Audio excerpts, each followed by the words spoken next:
অর্থ একমাত্র কেবলমাত্র আল্লাহ সুবহানাহু ওয়া তাআলাই তিনি জানেন। আলিফ লাম মিম, এটির ব্যাখ্যা আমরা সবাই বলি আল্লাহু আ'লামু বিমুরাদিহি বিহি। এগুলোর অর্থ একমাত্র কেবলমাত্র আল্লাহ সুবহানাহু ওয়া তাআলাই অধিক জ্ঞাত আছেন। তারপর উলামায়ে কেরাম কেউ ব্যাখ্যা করেছেন জরুরি ব্যাখ্যা। আলিফে আল্লাহ, জিবরাইলের নামে জিবরাইল, মিমে মুহাম্মদ সাল্লাল্লাহু আলাইহি ওয়াসাল্লাম। আল্লাহ তাআলা জিবরিলের মাধ্যমে মুহাম্মদ সাল্লাল্লাহু আলাইহি ওয়াসাল্লামের প্রতি এটি ওহী করেছেন। সুবহানাল্লাহ।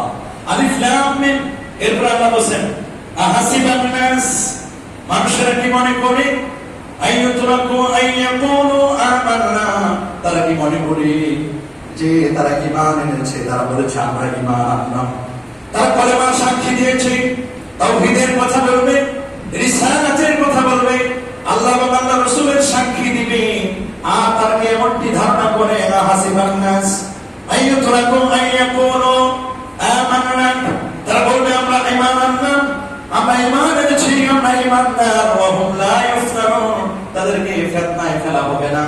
তারা কি এমনটি মনে করছে যে তাদেরকে পরীক্ষা করবেন না? আল্লাহ তাআলা পরীক্ষা করবেন।